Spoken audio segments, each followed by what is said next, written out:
Hey guys, welcome back to Choosing Recovery. I have a new plant.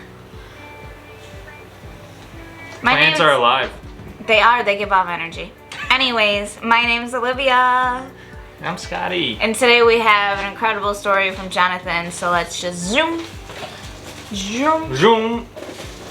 Zoom. Zoom. Which way are we going? I don't know. What was your drug or drugs of choice if you had multiple, and at what age did you start using any substance? My drug of choice was heroin. Okay. And but I didn't start heroin until I was 15. I started using drugs at 13. Smoked weed.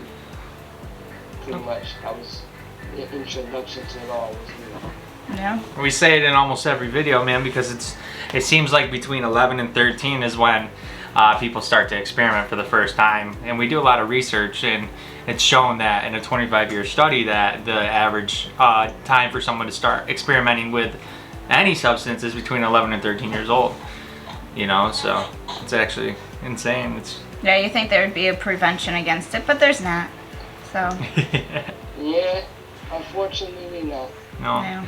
And I say it's up to the parents to like educate our kids on it. Absolutely. And schools, dude. I think the schools should be educating more, not like the DARE program, because that's not, you know, but like really educating people on what happens, you know. Yeah. So. Exactly. Now, how long did you use for? 37 years on and off. Long time, man. And it goes by like so quick too. Yeah. It's crazy. Yeah. Grateful to have you around still, man. A lot of people don't make it that long. Yeah. Yeah, I'm grateful to be alive today, man. I believe in the power of prayers, and I had a very powerful praying mother that them prayers is what kept me out there and kept me here today. Yeah. I love that. I always say that prayers saved my life. Because my mom would always call me and she'd be like, there's people praying for you on Sunday. And I'd be like, can you tell them to stop? You know, and I really think like that it had a huge impact, you know, that invited my higher power to maybe stop me from some dangerous situations, have kept me at least okay in dangerous situations that I was involved in. So absolutely, prayer is huge. Very powerful. Yeah. Like you were saying, you know, your mom praying, that's how me, there was times I'm in the next room, I hear my mom praying, I jumped out the window. Gotta go. I just got out there, you know what I'm saying? I gotta go over here. Yeah. Oh, yeah. Them prayers is what kept me. Awesome. Powerful. Who did your addiction affect? Oh, wow, my addiction, it affected the majority of my kids, relationships with my kids' mothers, my mother, my father, family members, relationships. It affected pretty much everybody I came in contact with. Yeah, absolutely. I was a real selfish, it was all about me, and I didn't care who I used to get what I needed. Absolutely. I feel like a lot of people relate with that, you know? And we don't do it on purpose. We don't do it to hurt people, you know. It's just there's something that takes control over us that we have no power over, you know. Yeah, once that drug gets a hold of you, it's like you lose all self-respect, all dignity, anything, man, and all you worry about is that next fix. Yep. Don't worry about nothing else but that next fix. Absolutely. All right, so what led you to get clean? What led me to get clean, actually, my sister called DCF on me because I was homeless at the time with my son, who was 3 now, he was 2 at the time. I was homeless with him in the streets, taking him to go buy drugs, doing drugs in front of him, and my sister called DCF on me, and they told me, you know, go to a program or anything, or we're taking your child. And that right there was an eye-opener. At first, I hated my sister. I was so pissed off at her. But she actually saved my life. Her doing that saved my life because I was able to get into a program, and I got 18 months and some odd days clean today. That's awesome, man. Super proud of you. Good for you, buddy. And it just goes to show, like, when you had that option, you know, of like getting clean and keeping your son. It just goes to show like you can make that decision, you know, and you can move forward. So I'm really proud of you. It takes a lot of courage to get outside of yourself and to be able to pursue into recovery for that. That's awesome. Absolutely. Very proud of you. Now, how are you staying clean today? It's only by the grace of God, you know, and going to meetings, helping out newcomers, working with my program. I don't have a sponsor, but I do have a spiritual advisor, which is, to me, it's the same thing as a sponsor. You know, I share my stuff with my spiritual advisor. I'm very keen with my spiritual advisor. We talk about just the same things I do with a sponsor. But instead of having a sponsor, it's just a spiritual advisor. Yeah. I love that. Every person works their program differently. You know, you gotta find what's best fits you and what's suitable for you and what helps you work your program. Yep. Preach it, because we are so strong in everybody being individualized and having their own recovery. And we say it a lot, like, find out what works for you. And it's great in recovery because you get to learn what doesn't work, you know, and then you get to pursue other areas and find out the true you and what works for you. I think that's amazing. It is. Thank you for sharing that. That's very important for other people to know, is that it's not one cube. This isn't just one thing how you do it. You do it by what you need. So thank you for that. What may work for me may not work for you. That's why it's always important to find what works for you. Yes. Yeah. Love it. Awesome. All right, now what's your biggest accomplishment in your recovery so far? My biggest accomplishment, I would have to say, when I lost my 19-year-old son in early recovery, I stuck it out. And I didn't go out and get high. As much as I wanted to just give up, as much as I wanted to just run, and because, you know, I lost my 19-year-old son. It was crazy. And then not only was I was in a rehab at the time my 19-year-old son passed away, and I was watching that whole thing through a video chat. I saw my son take his dad's breath through a video chat. It wasn't that I was there face to face with him. And throughout it all, I stood clean. Throughout it all, I hanged on to my higher power. I hanged on to the people in these rooms. I reached out. One of the most important things was reaching out. I didn't stay stuck in my feelings. I didn't stay stuck in my emotions.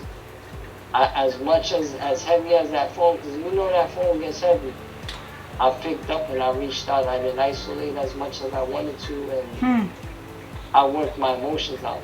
I don't know if anybody's ever heard of DBT skills, dialectical behavior therapy. Yeah. That's something that helped me out through the process of my recovery a lot. I actually, to this day, I still use that. Absolutely. You know, it's helped out a lot. And this is why we do our family series, you know, too, because of people that have lost loved ones, and learning how, no matter what, we don't have to go back out and use. We don't. We put things in our life that make it almost impossible for that to happen, because we have so many things between our addiction and our recovery that it's that much harder to go back out and use. You are an inspiration, and those are very important things for people to hear, man. You know, that they can get through it, and it's okay, and they reach out for help, and people are there to help you.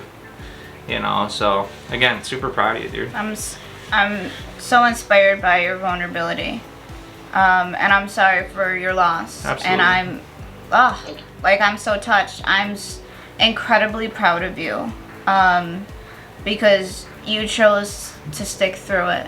You know, we have the choice every day to go back out if we want to, and just the way that you've overcome and how you share about that and your vulnerability, you're doing amazing. If nobody's told you that today, you're kicking its ass, okay? So, awesome. Good job, man. Now, would you change anything knowing what you know now? In reality, you know, I've come to accept who I am and who I was before. So I actually wouldn't change anything at all. It made me the person I am today.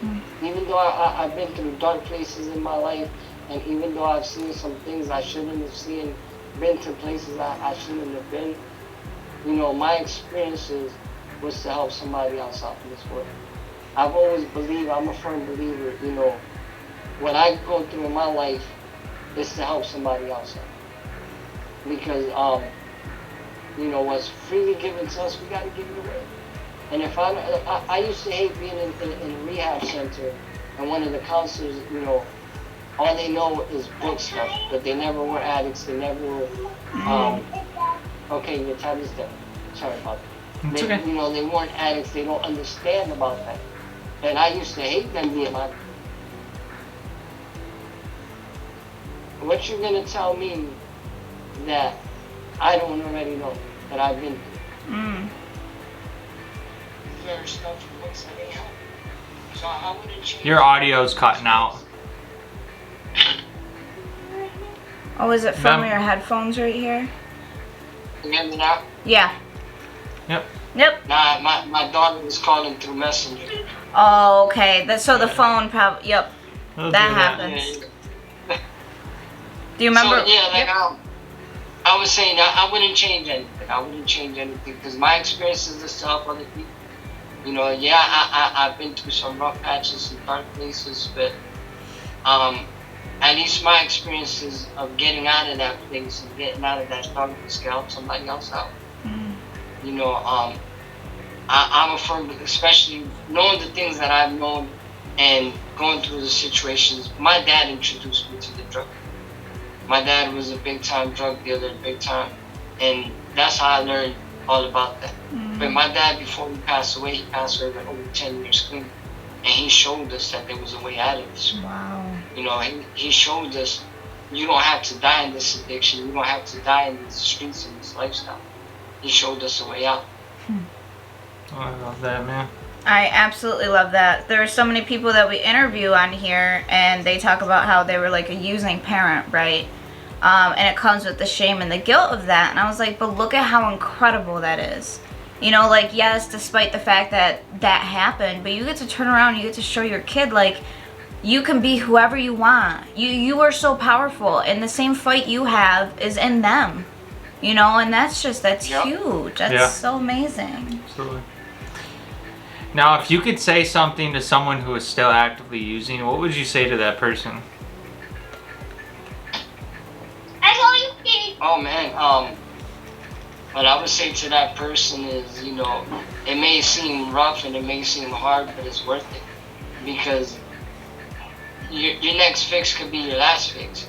You're not guaranteed tomorrow, so if you're not guaranteed tomorrow, what better way than to, you know, at least try it.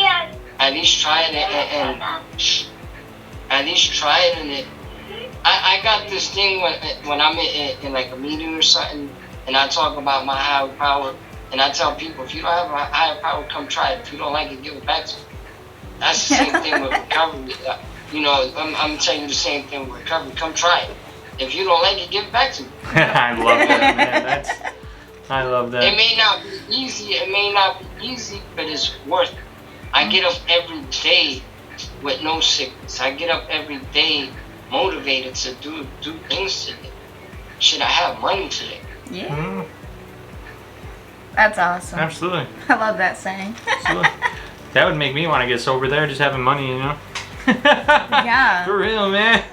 Not always trying to find money, but that lifestyle's rough, dude. It's constant, and it's constant. You can only, if you haven't been through it, you couldn't imagine the stress, you know, but it's more important than anything in the world. So Yeah. it's a rough one. So if you could say something to a family member of someone that struggles with addiction, what would you say to that family member? Oh, first and foremost, I would tell them to educate themselves. Ooh, love it. Educate themselves. There's a lot, especially with technology nowadays, you have no excuse to say, oh, well, I didn't know nothing. It's all at the fingertip of your button. You press a button, put something into Google will tell you the whole freaking background, everything you need to know. it'll break it down to you. Yeah. Educate yourself. You know, educate yourself to the extreme because stop. You know, it's rough out there, and if you don't know what they're going through, you can't help them out. So you gotta educate yourself to the point, and also one of the most big important things, don't be enablers. You know, because a lot of times we enable people, and oh, but I can't see them suffering. I can't see, no. You know, I thank God my mom showed me tough love one time. Because my mom was one of the biggest ones that every time I went through something, she was always there. Yeah. And my mom took me to this rehab center, and not even a day passed, I called her mom, I got kicked out. She's like, no you didn't, they already called me and told me you left. I was like, well I'm coming, she's like, no, you're not coming home. You're not coming home. And that was the best thing my mom ever did to me, was not let me come home. Awesome. Because not letting me come home let me know this is real. I gotta do something. I'm in the streets. What the fuck am I gonna do? Yeah. I can't. I got it. And if it, you know, educate yourself, and sometimes we gotta show tough love. Yeah. Doesn't mean that I don't love them any less. Doesn't mean that I still don't care for the person. Awesome. I love them, and one of the biggest things, like I said, pray. I'm gonna pray for you. I'm gonna pray for you. I'm gonna keep praying for you, because eventually one day you're gonna open your eyes and you're gonna see. Hopefully it's not late and you're gonna open your eyes somewhere you don't want to open your eyes, but eventually you're gonna open. Yeah. Yep. Awesome, man. Thank you for answering all those questions. Now we are going to open the floor to you to just share some experience, strength, and hope, and whatever you think people need to hear. Oh man. Once again, my name is Jonathon. I'm married. My clean date is July 30th, 2019. Woo woo! I got a little over 18 months and some odd days clean. You know, it hasn't been easy. It's been an up and down roller coaster. But I wouldn't trade anything. I wouldn't trade it for what I was living at before. You know, being homeless, and not only being homeless, but I also having a 2-year-old son being homeless with him in the streets. You know, in the beginning I was real shameful about the shit that I put my son through. But you know what? I've learned to forgive myself. So once you come into these roads of recovery, you gotta learn to forgive yourself. Excuse me. You can't stay stuck. And even though it's hard, because it wasn't overnight. I didn't forgive myself overnight. One of the biggest things that I've learned, actually, in the rehab that I went to, you know, one of my counselors would tell me, you gotta look at yourself in the mirror every day and give yourself a positive affirmation every day. I'm like, I ain't doing that shit. I was like, man, this lady's crazy. I came in here with a drug problem. I ain't got a problem with myself or nothing like that. I was like, this lady's crazy. And even when they started talking to me about DBT skills, I was like, what the fuck is a DBT? Like, what are y'all trying to teach me? Like, I'm in here for drugs. Y'all trying to do something. But you know what? After working with them and opening up and being vulnerable, and because as a young child, we were always taught, you know, we don't talk to therapists, we don't share our problems with nobody. Especially as a man, you don't show emotions or nothing. But going through this program and actually opening up and getting in contact with my emotions and my feelings, excuse me, it's helped me out tremendously in this road to recovery. DBT skills helped me out tremendously every day.